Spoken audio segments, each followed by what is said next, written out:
I'm Travis Frame, and this is Frame by Frame, and this will be my eighth and penultimate episode of my analysis series. This one will have, again, heavy spoilers, and we'll cover the disturbing elements of the films. So, with that, I will get into the eighth episode. So, one of the main critiques of many of Lars von Trier's films is that they're disturbing simply for the fact of being disturbing, or uncomfortable solely for that reason. In this section, I will attempt to dispel these feelings as I believe that what Lars von Trier chooses to do in these films is not by any means without purpose or meaning. I believe that his choice to make these films as mature as they are was deliberate and planned in order to maximize the effect the films have in their presentation of his ideas. This section will be less about connecting the films together and we'll delve more into each film specifically because I feel like this is the best way in order to explain the specifics of each of the three and why they present the images to the audience that they do. Antichrist will be the starting point like it is for all the sections of the discussion, and perhaps appropriately so, as it is, in my opinion, the most disturbing of the three films. There are quite the array of disturbing images within the film, but they are not solely for shock value. However, that does not mean that they're not meant to shock you. They most definitely are. And von Trier definitely wants to shock the viewer, and that's not debatable. However, it is calculated in the methods in which he does so. I'll start with the violent elements of the film, as they are probably the most likely to disturb viewers. The initial scene in which the child of the two parents falls to his death is incredibly dramatic, along with being really sad. This is in the film because it is the catalyst for the entirety of the following events. The death of the child is what causes the immense pain that leads to the rest of the disturbing elements. The primary acts of violence occur towards the end of the film, all of which are shown in brutally graphic detail. The acts such as the stabbing of the scissors, the strangulation, the leg drill portion, and last and probably the most scarring are the infamous genital mutilation scenes. These sequences are without a doubt disturbing, but why does von Trier choose to show these things with such unflinching detail? To me, I view the violence with the scissors and the drill to represent the misuse of tools. The character misuse help throughout the course of the film, refusing to get help from professionals and not helping each other in a positive way at all. This is followed by them using tools to inflict pain on the other in a way that is not mannerist of the function. The scene in which she attaches the large concrete weight to his leg could also be meant to show the burdens that weigh him down. She is clearly showing the impact that everything has had on her, while she has been a stark contrast through the film. The weight represents the unseen weight that has been metaphorically dragging throughout the course. Him murdering her at the end is also an incredibly disturbing scene that shows that even when confronted with his emotions, he took the easy way out and decided to destroy his problem instead of facing them. He did not need to kill her despite her violent actions. This whole sequence would be brutal enough with just these moments alone, but the scene in which she crushes his genitals and then proceeds to mutilate herself with the scissors is by far the most scarring aspect of the film, as the camera never cuts away, like you would very much hope it would, but instead it lingers on the horrifyingly disturbing acts. The reason I feel von Trier chose to include this is the film was because of the very way the film started. The film starts with he and she having sex, resulting in them not being aware of the actions of their son. She determines that the only way for them to atone for the sin of neglect is to destroy the very things that caused the neglect in the first place. She believes that it is entirely their fault and they must be punished for what happened. Von Trier is trying to shock you and make you uncomfortable, but the choice for such actions was not unintentional. Similarly, the scene where she has sex with he outside the cabin has been interpreted by some as her having sex with the devil. This is a very weird and disturbing sequence as well, but it too connects back to this idea of the misdeeds of the couple. Their attempts to solve their problems with sex is fruitless throughout the film and causes more problems than the solutions it ever provides.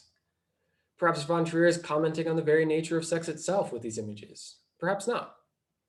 I think he is simply trying to show that these two individuals are in pain, but because of the way they view each other in a non-physical context. They do nothing to help each other in a meaningful way, and this is part of what causes so much chaos in the end of the film. The film is terrifying in a sense and could be considered to even be a horror depending on who you ask.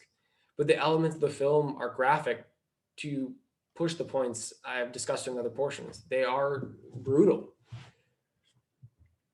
Moving on to the, in my opinion, easiest to watch of the trilogy, Melancholia. The disturbing elements of the film are few and far between, and the only truly disturbing aspects of the film is showing the end of the world, which in itself is fairly brief. This is not to say that there are not scenes throughout the movie that are hard to watch, though. Justine's depression is crushing, and you truly feel for her throughout the film. And the despair does still make the film difficult to watch.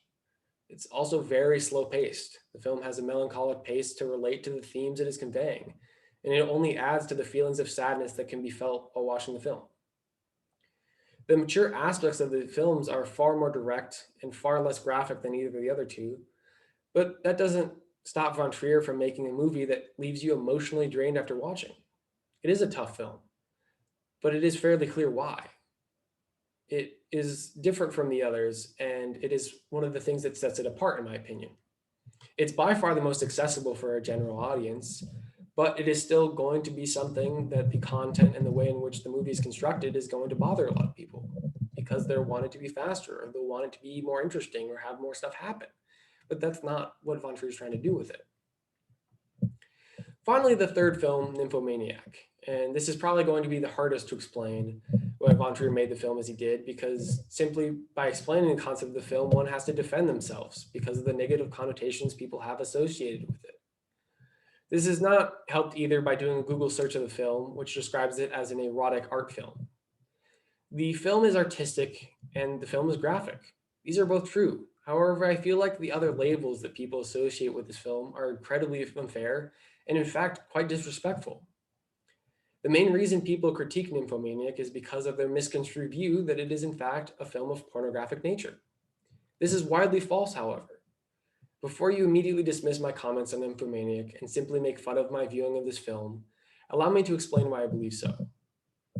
The Oxford Dictionary definition of pornography is the explicit description or exhibition of sexual subject or activity in literature, painting, films, etc., in a manner intended to stimulate erotic rather than aesthetic feelings, printed or visual media containing this.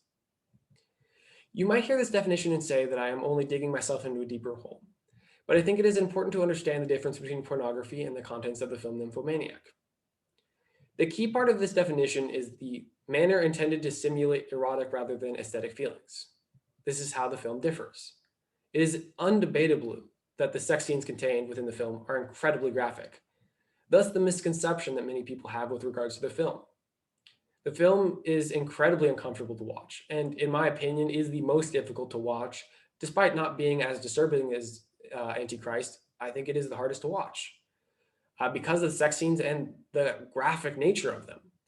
However, this is the point. Von Trier isn't displaying the human body in a scientific manner such as that of a biology textbook, nor is he presenting it in a purely aesthetic sense, like in the nudity of ancient statues.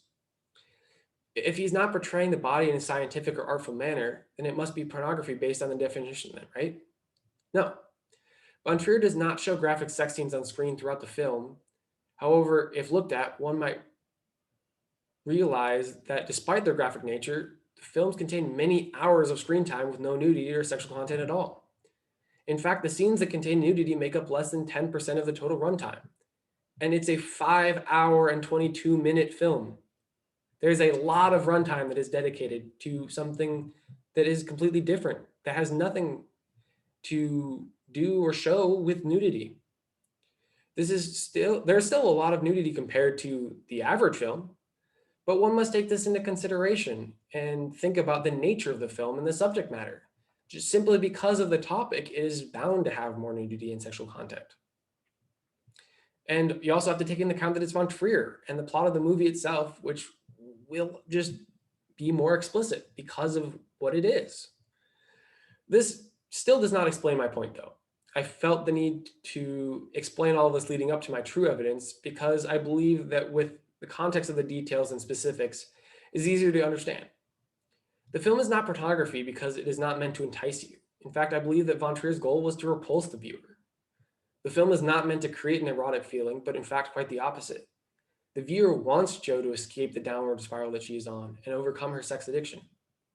The film, while graphic, is meant to unnerve and disgust the viewer with how Jo treats other people and how she treats her own body. This can relate back to what I said about Antichrist with regards to von Trier's general view on perhaps the over-sexualized nature of our culture. Similar to the message of that film that the film Spring Breakers tries to convey, however, it conveys it much less successfully than this film, I believe. Von Trier wants people to feel for Jo, and this is why he shows the scenes in such graphic detail. It is for the same reason he lingers on the violence in Antichrist and lingers on the uncomfortable scenes in Melancholia. He is creating a much greater effect on the viewer. Is it perhaps excessive? Of course. But the film itself is very well done, in my opinion. Could the film have been changed in terms of style, editing, cinematography, and directing to make it more pornographic in nature? Probably so. But in the state that it exists in, it is not. And this is because this is how it was made. It was not made to arouse or create appeal. It was made to tell the story of a woman who needs help. It is not a movie about sex. It is a movie about an addict. The movie is so much deeper than most people will ever give it credit for.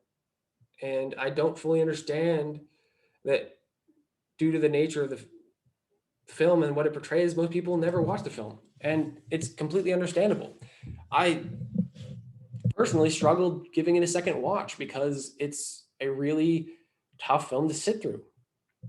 There are lengthy scenes that are uncomfortable to watch that have nothing to do with the sexual content. The scene in which one of the wives of a character that Jo has slept with approaches her with her children is long and drawn out and really, really uncomfortable to watch. There's scenes of her in the hospital, and those scenes are brutal.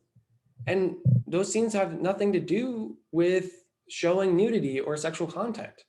The film is disturbing, but I think it's wrong that you should say this to not watch this film because it's porn, because it's not. Because it is an inaccurate and false statement. It's disrespectful to the filmmaker and all the people involved with the film in the art that they created. I would never judge anyone who has seen the film and dislikes it or chooses not to watch it. But I do think it is important to be able to distinguish between what a film is and what it is not. And this film is a film. It is art. It is a story of a character. It contains nudity. It contains sexual content, but not in the way that people perceive it to. And again, if some people chose to not watch this film because of that, it's understandable. I would not blame anyone. Having seen the film twice, I would probably suggest people don't watch it, even though I think it's a very powerful film. Many films are disturbing, and many films are like this for no other reason than simply to be disturbing. That is not the case with these films, though. They have reason and are carefully crafted. They're not mindless husks of film. They are deep and thought-provoking and impactful. They are films that are impossible to recommend due to the content they contain. But just because the movie contains graphic imagery does not make it bad. It can, and in these cases, does often enhance the films greatly. Von Trier often does linger longer than is necessary or shows more than anyone would ever like to see, but this is his choice as a director. And while excessive, it is not without meaning. And this is key to understanding my analysis of the trilogy and the themes they present.